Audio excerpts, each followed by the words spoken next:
Hello, how's it going, everybody? Welcome to another fine edition of the Cliched Crow podcast, where we're talking about a little bit of everything about content creation, live streaming, the resources, the hardware, software, and all sorts of other stuff that falls in between that universe, whatever. Also, whatever we want to talk about, too. So yeah, I'm your humble host, Two-Ton Waffle, and tonight we're actually going to be talking about the social networks, the whole thing that's been going on for past couple months, especially with like Twitter, we're not going to say resurgence of Mastodon, but yeah, and a couple other different things. But yeah, that's what we're going to be talking about in tonight's episode. And what you usually do for new people that are coming in is we spend the next 5-10 minutes just to get warmed up and get ready to go. Then we'll go into the recording session of recording the actual podcast episode that we're going to be editing down, popping onto the YouTube channel, Indie Creator Hub. Hey, thanks for the follow there, Dead Tom. Love the name, Dead Tom. But yeah, that's what we usually do, and then you can be able to listen to the episode or any past episodes on our, wherever you listen to podcasts, Apple Podcasts, I don't know, Google Podcasts. Last I heard that they're shutting it down or moving everything into YouTube. But you can also listen through Pocket Cast, because a lot of people use Pocket Cast, or Spotify, pretty much everywhere. So. And then we'll have like a little Q&A session at the end if there's any questions. If not, then we'll wrap it up. But this is kind of like, doing like the live studio audience type of recording. So yeah, this is what we do. Get things ready, get started before we get the episode going. So we got a lot of stuff we can talk about tonight. Like I said, with like Twitter escapades, the Mastodon growth from the new or normal people kind of aspect, and all sorts of different stuff. Especially talk about like content creator or live streaming centric networks like Hive. Where did that go? Who knows? So we'll talk about that a little bit more, and some other stuff too. Some of the lesser knowns as well. And I looked at recently released, it is on blockchain. It was Deimos. I think there's iOS and Android app, I want to say. Did I just get rid of it? Yeah, Deimos. You have to use your key or something. Can't stick around long, but topic.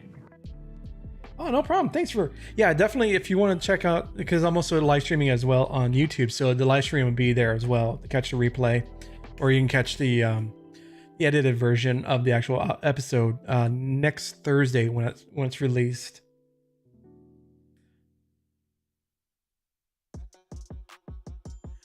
All right, so let's actually get started here. I'm gonna go ahead and lower the music here a little bit, and then we'll get started with the actual episode.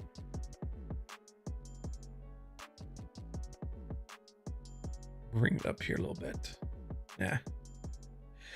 All right, here we go.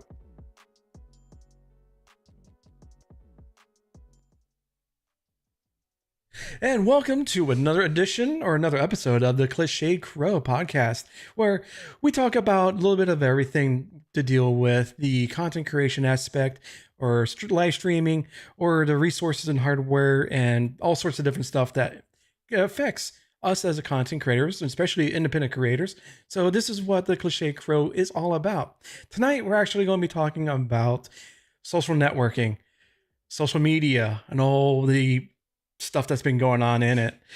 Most notably, if you haven't been living underneath a rock, or you really don't care, Elon Musk had bought Twitter about almost 2 months ago for a record $44 billion. Now, a lot of us say that he overspent, which needless to say that it was probably worth maybe 10 to 15 million, or billion, I should say. Well, if it's $1 million, that's pretty much a steal. But he spent $44 or wow, $44 billion buying Twitter to make it his own private paradise of whatever he wanted to do with it, which as a result caused pretty much everybody, almost a great majority of people, to leave Twitter.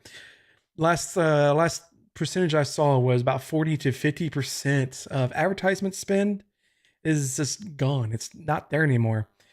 The latest numbers for his Twitter Blue, which is like a paid service that, you get the blue check mark, which used to mean something, that the account was verified. It is who it is.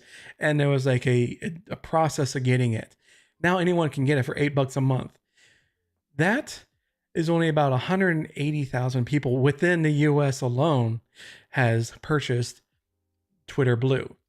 And I think I saw as well in the same article, I forget where, I think it was a Variety report, that at least 10,000 of them bought it but did not renew. So it's telling that people that are wanting the YouTube, well, not the YouTube, but the Twitter Blue are, sticking around probably just for, that have the same groupthink as Elon Musk, or just want to have that verification and can care less about the politics of everything else. But what caused, in relation to a lot of people moving from Twitter, they moved to a service or a platform called Mastodon. Now, what Mastodon is the same thing that, if you're watching on Owncast, is within the Fediverse, which is segmented servers all connected to one another, pretty much like how the internet used to be back in the day, long time ago. Back in the day when we had to walk uphill and both ways in the snow and sleet and lava. It was the Wild West of the internet back then. But anyways, getting back to it, Mastodon is actually part of what's called ActivityPub. It's a what is it? It is like a wrapper around that particular service. So you can have your own instance, or let's say a server that you can use if you wanted to, or join one of the already established ones. And you can actually make your own instance or your own server that, let's say you want to be, you like reptiles, or you like want to get a community going between disc golfers. So you can make your own instance about that and be shared amongst all the other instances that are part of the Fediverse or within the Mastodon ecosystem. So a lot of people went there because they saw it as like a Twitter alternative. What they were getting into is something a little bit more complex. Mastodon and the Fediverse as a whole is kind of like, email. Like, you have a Gmail account, if you have a Gmail account, or if you have a Hotmail account. Those are on two different services. But you can still talk to each other, no problem. But what the main problem is that you have to actually actively follow or find that one person.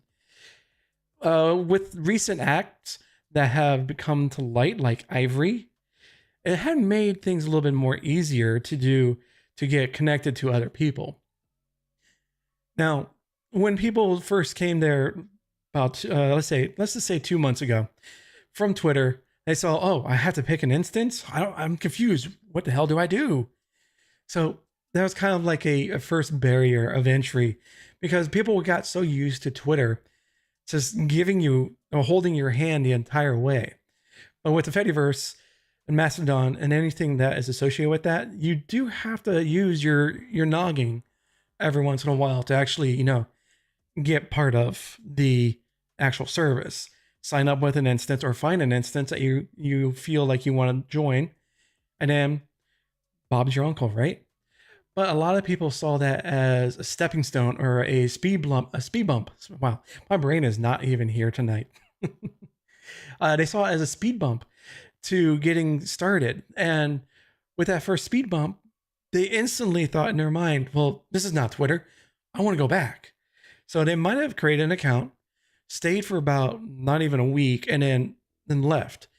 So we saw a huge amount of numbers what, 2, 3, 4 million members or accounts being created within a short time span, and a lot of servers were being hit hard with that extra load coming in from Twitter. It's just amazing that one thing happened to cause so many people to leave one service and go to another. And it's interesting to see just the wave of people coming in. You see the uptick, and then the steady down, but then it doesn't go down to where it was before. It's at a higher, the peak is, or I should say the valley is at a higher level. So it's great to see so many people that actually go to Mastodon are actually trying it. And we have a lot of famous people. We have I'm drawing a blank, but we have a lot of famous people, high profile accounts that were on Twitter, decided, you know what, I'm done with this. I'm done with Twitter. Close my account. I'm going to Mastodon. And from my personal opinion, it looks like they're having a better time, better interactivity with the people that actually actively follow them. So it's kind of nice to see that Mastodon is gaining ground with what we call the normies, the normal people that are out there that normally would stay in like Twitter or Facebook and stuff like that. So to see that Mastodon is starting slowly, which is the best way to do it, is to have this slow ramp up to gain a foothold into, the normal social media type of person that only posts once or twice a day, or they post all their lunch or anything like that. So it's kind of interesting to see that happen in real time, less than like 2 months. All of a sudden, it's a huge explosion. But now we got Twitter with, was it cloning, or not closing, but closing the API for all third-party apps. That happened about 2 weeks ago or a week ago, where Tapbots that made Tweetbot, and then he had Tweeterific and all these other smaller apps, they lost access to Twitter, the infrastructure that provided the information that they can give to us as we use their service or their app. Because I guess what happened is that Mastodon and people moving away scared Twitter. I'm not going to say who, but I'm just going to say as Twitter as a whole, because that's just the overarching what he's known for is Elon Musk, but for right now. But I think what happened is that him cutting off the API for those third-party third-party app makers, and now February 9th, he's going to be cutting the API for pretty much everybody. The free API should clarify, because he is losing, or I should say Twitter has lost so much money in just these past 2 months that it's crazy ridiculous. It's wicked crazy, as some people in Boston would say. So yeah, you can see this slow decline. The burning of Twitter is actively coming to a head, and that it's not going to be good for the next year, because there's so much that has to be done to stop the free fall of what's happening to Twitter. But now let's go ahead and stop from Twitter, because in that aftermath, a new service had just arrived that was geared mostly to just content creators and live streaming. What I'm referring to is the service called Hive. Now, when it first came out, it was only for iOS, and it was it was okay. It was kind of like, trying to be a Twitter 2.0, but geared more for the content creators and live streamers, especially from Twitch and a little bit from YouTube, and also OnlyFans and Fansly, because they incorporated a lot of that culture into that particular app. What happened was that it was created by two people in college, and they were woefully unprepared of actively being owners and operators of a massive uh, network, all of a sudden within a day, they were getting hammered. Their servers were crashing. People were looking at it and say, "Hey, you don't have a privacy policy. You don't have a terms of service. You don't have this. We don't. What's going on? We don't trust you to take care of our information. And what's going on? We can't get in." It took about, I think, 2 weeks that Hive was actually active, and the owners or the creators said, "Okay, we're going to turn off the servers for now, so we can, fix what needs to be fixed, and then get back to you." Well, unfortunately, that is like a death. That's just an execution right there, because the entire internet sphere of thinking and the attention span is like fast. It's like you have to have someone's hooked within 3 seconds, especially on like YouTube or TikTok or anything like that. You have to work within 3 seconds to get that person's attention. If you don't, they're gone forever. So what happens is that they turn off their servers for about almost a month. I think 3 weeks that their entire app was just off. You couldn't access it. And they said, "Okay, we're back." But no one's really going and using it because they kind of killed themselves. They weren't prepared. They were trying to do something in the moment, but it kind of fizzled out. And like I said, they kind of killed themselves because of their actions of not being prepared and not having the things in place. I mean, you can still access it. It's I believe I took it off my phone here, but yeah, I did. It was okay. It wasn't the best thought out app. Like I said, it was geared for content creators and live streamers. We've had those before. We've had services like Hover that tried to be the TikTok for Twitch streamers. And it had, let's just say it had a good plan and a good idea at the beginning.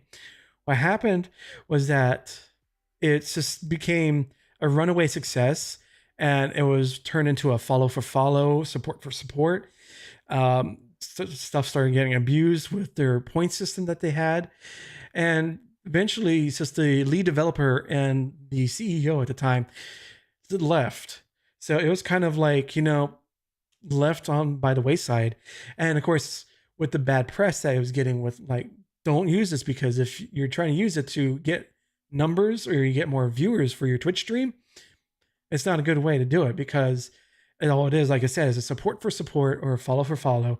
And those never work to get any kind of real meaningful community started or a viewership started with your live streaming, especially on Twitch.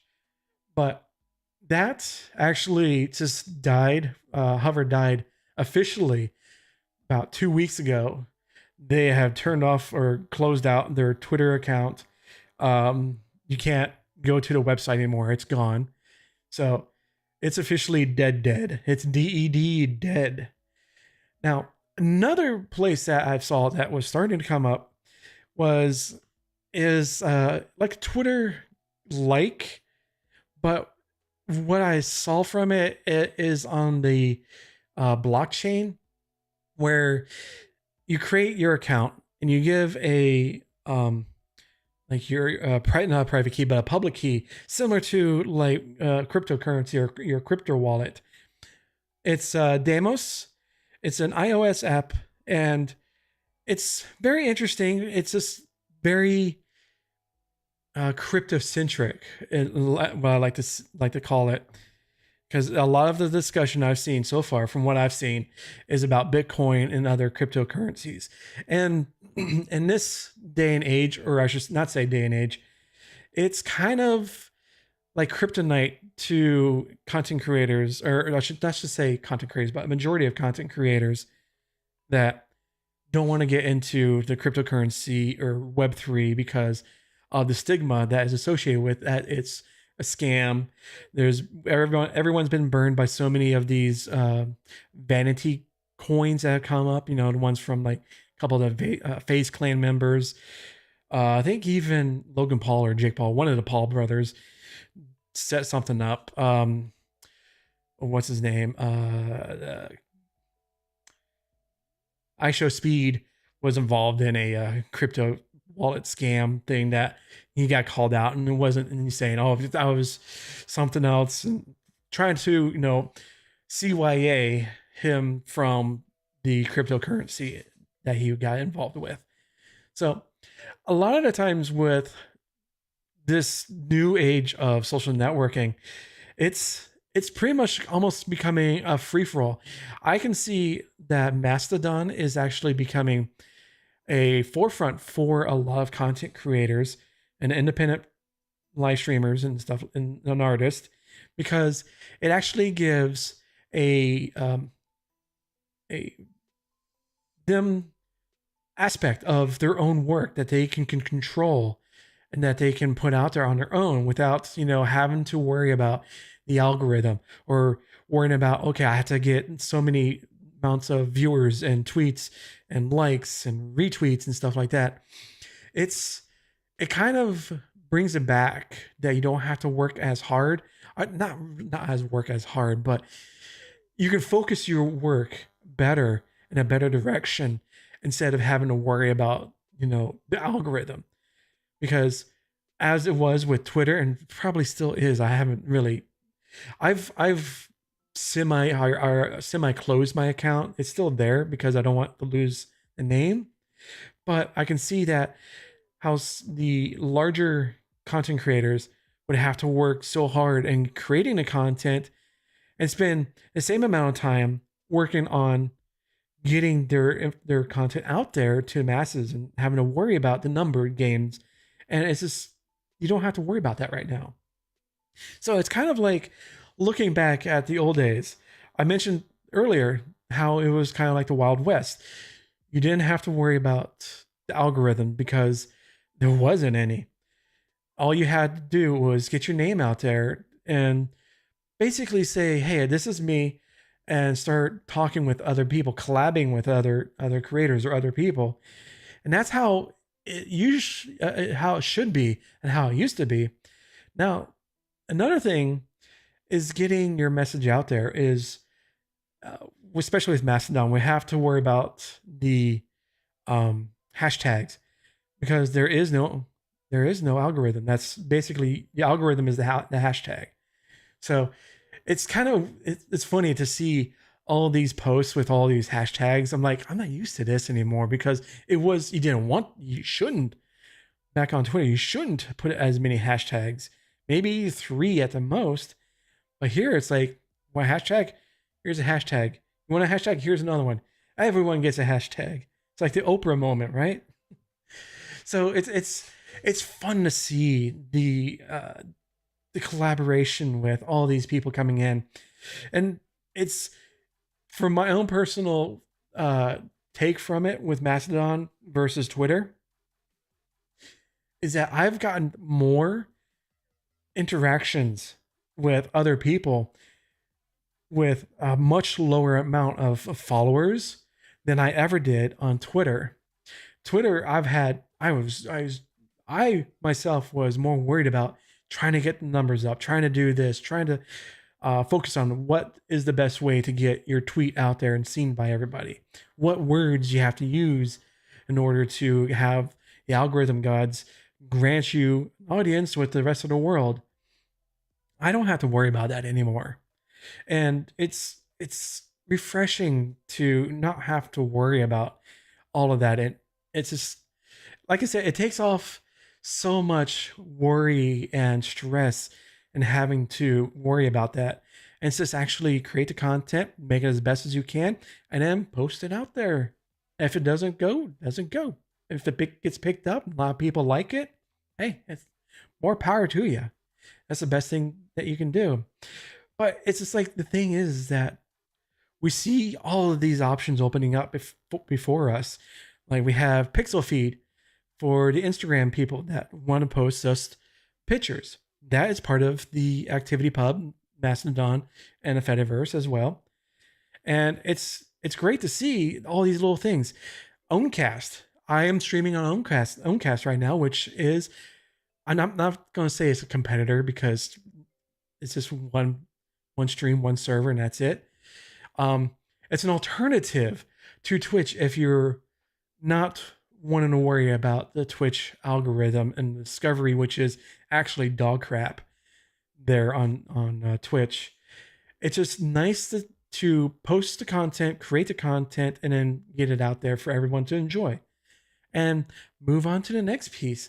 And it just frees you as a content creator to do so much more that you could have not been doing if you were worried about algorithms and kingmaker systems or trying to get discovery and stuff like that. So I can see 2023 for the social networking aspect of everything is going to be an interesting place. If Twitter continues to keep going the way it's been going and bleeding advertisers and bleeding users and just letting, the inmates or the inmates run the asylum, it's not going to work out too well. He's going to continue to bleed money, and it's just going to be one thing after another. I see Mastodon becoming a leader into what is actually going to be as a social networking of the future for the next couple of years, because things change. It could be something else that comes up that is where everyone decides, oh, hey, let's go to this because this is actually better. Who knows? I'm not going to say this is going to be the end all for 3 years. I could be wrong, and I will probably be wrong. I would love to be wrong, but yeah. But if you have any other questions or comments about what social networking or anything like that, if you have a service or a platform that you think that I missed or you want to bring to the attention of everybody, go ahead and leave the comments down below, or you can join our community at indiecreatorhub.com, and you can also go to one of these. I have the picture there on the live feed to listen to the audio portion of this podcast that will be available next week or on the following week of the live recording. You can find it on Spotify, Amazon Music, Stitcher, Spotify, Apple Podcasts, pretty much everywhere. So do be sure to, pop a follow, do all the things here on YouTube or actually on Owncast or Twitch or whatnot. I'd definitely love to see you. But until next time, I want to say have a good night, and I'll see you next time. All right, so that's pretty much end of the recording for the episode. This is what I usually do. It's like a live recording session and then go from there. But yeah, I saw with the question, it's like, Dead Tom. Yeah, I said you actually miss those days when talking about the old internet days. I do too. I miss those days as well. It's just kind of like, logging into Prodigy or, AOL, or even using Netscape if you can go that far back. Or if you go even further, was it BBS?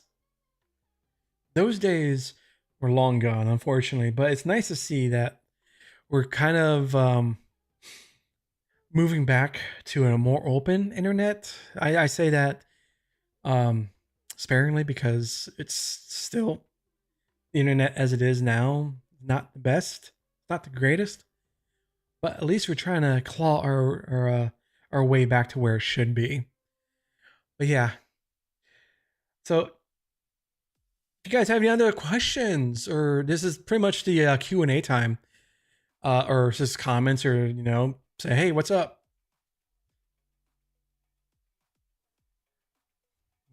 Music back going.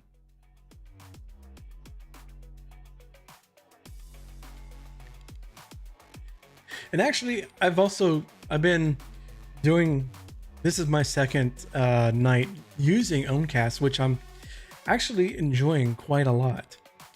It's nice. I don't have to do much with it. It's there. You just stream to it.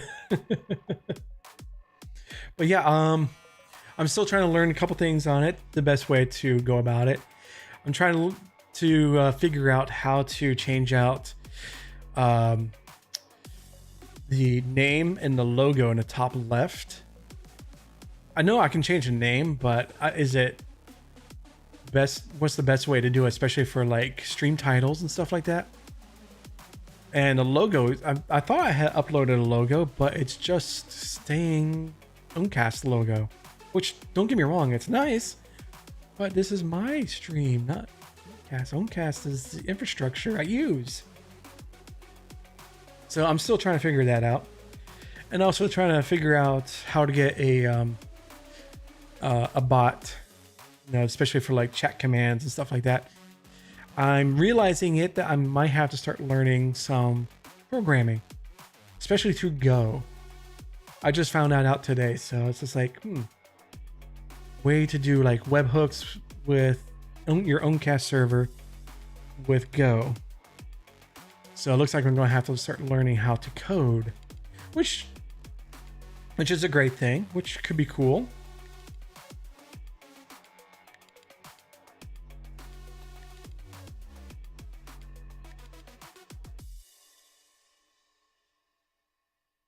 And it's nice too that I get that Oncast actually toots out your link. I don't know if they do that for everybody, but it's nice.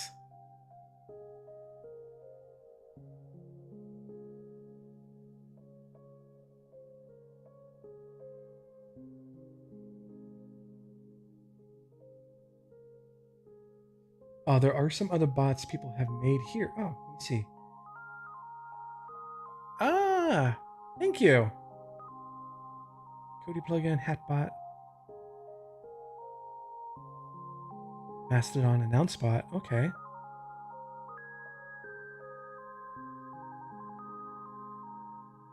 Consolidate your live social messaging streams, supports. Oh, okay. Chatbot with a ton of features. I'm going to have to take a look at this. Thank you so much. I love also the random name generator here too, the Sillyborg. Dreamy Einstein earlier. Naughty Rush. It's just the fun little things, those fun little features.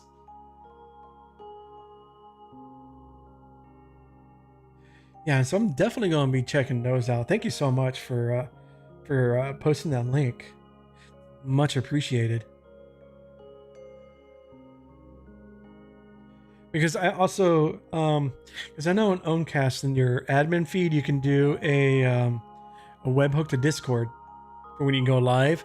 Well, I use Gilded, which is an alternative to Discord, and it's pretty much, you can use the same thing. I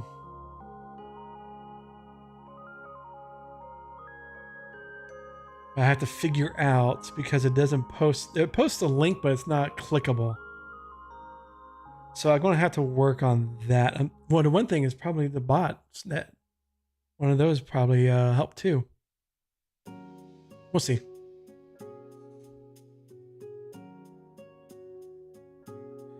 Because it just has what I have in the webhook. It says, "Gone live right now with indiebasement.live," but it's not clickable. So I got to figure out how to get that working. And make it pretty. But I do love, and with Mastodon, the Oncast toots out. It toots out like a GIF. I saw that.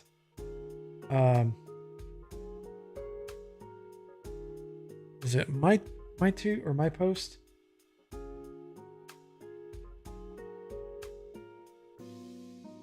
Yeah, it was my post. It was actually a GIF that my going live, so that's pretty cool.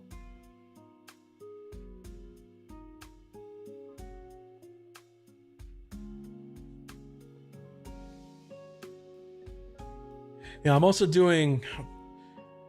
This is I've upped my DigitalOcean droplet to include it's a 2 CPU, 8. I think it's an 8 gig or 4 gig memory. I forget exactly what it was. I upped it because when I streamed last night, I was playing some Fallout 76, and I also upped the bit rate as well to match what I'm sending to Owncast. And it's going pretty good. Sitting at CPU of 69%. Noise.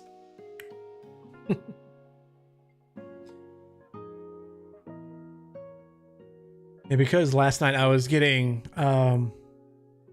it was pegging the CPU at like 80, 90%, 100%. So I'm like, and it was a one virtual CPU. So it's kind of like, I'm going to have to up this a little bit more. So far, I did a little test stream earlier before I went live tonight. I was playing some Overwatch, and it was perfect. It was a 1080, 30 FPS. There wasn't any of the macro blocking that usually happens or anything like that. So it was quite nice.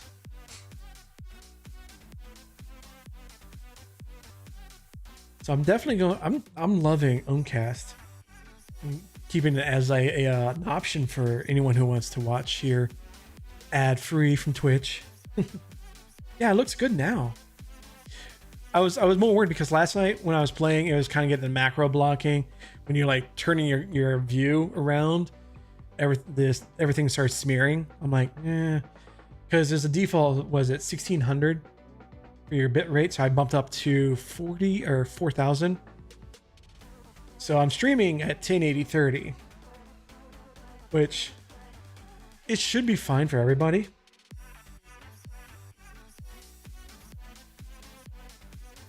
And what I'm going to do is next like 10, 15 minutes or so, I'm going to go ahead and cut this stream because I'm going to switch my profile to my gaming stream, and it'll be here as well.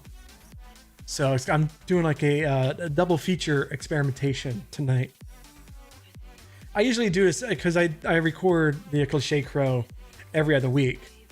So, and then I have my game stream pretty much right after from like 10 to midnight.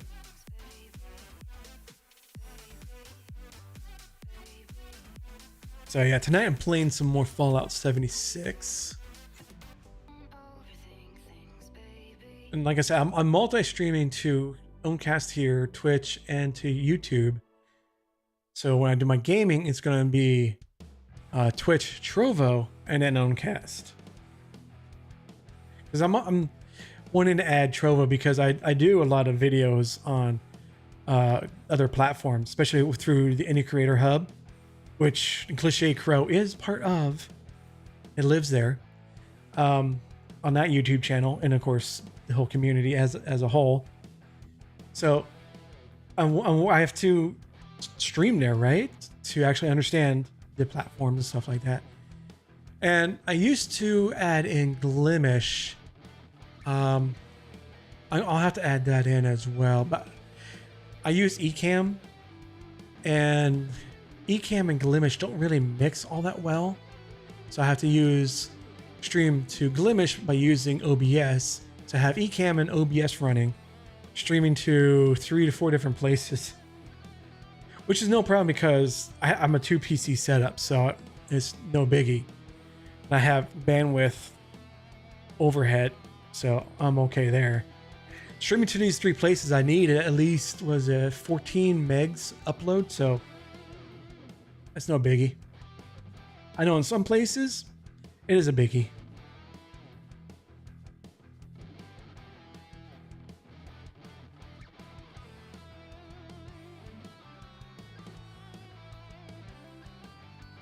And looking at, I'm keeping an eye on my hardware and stuff. It's so far between 69 and 71, which is good. Stream health is perfectly fine. Latency is like 8 seconds, which is okay. I can live with that, and hopefully you guys can too. We don't have the budget for like Amazon and Google with unlimited bandwidth and servers and CPUs and other stuff coming out of the wazoo.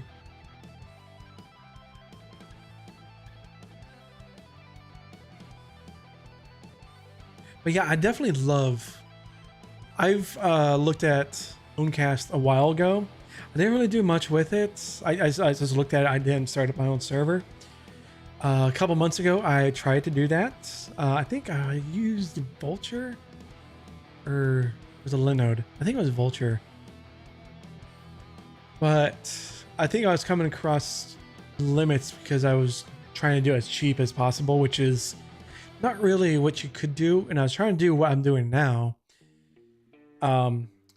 Shove a 1080 30 into an Owncast server and pretend it can run it with transcoding for a 1080 stream and I think a 720 stream as well. I was killing, like, bogging out the CPU. It was nuts. I'm like getting frustrated. I'm like, why is it not working? What's going on here? So I deleted it, closed it up. And then until recently, I was like, you know what? Owncast, I should really give that a try, because part of what I do, like I said, is look at alternative platforms. And Owncast is an alternative platform to the likes of Twitch and YouTube. I don't bring Facebook into the mix as often, because Facebook doesn't really see their live streaming capability or their aspect as just something. It's just there. In fact, they pretty much cut all the contracts they had with content creators over there, and it said, hey, now you gotta live off of ads and stuff like that, and bits and subs. Deal with it. Which sucks.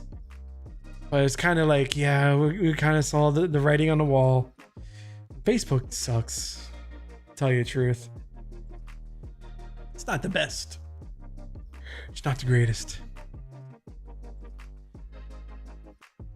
All right, so what I'm going to do is I'm going to go ahead and wrap up the Cliched Crow here.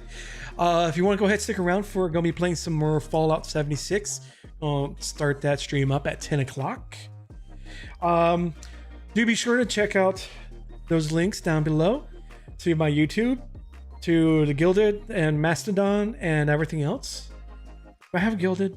I have Gilded. No, I don't. I shouldn't. I'll put Gilded in there right now. But no problem. Thanks for hanging out. And like I said, I do these podcast episodes every other week. So the next one's going to be in 2 weeks.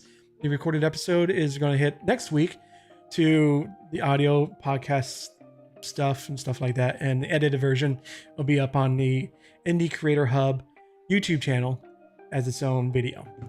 But until next time, I'll see you guys, if you guys going to hang out, in about like 15 minutes or so. Have a good one.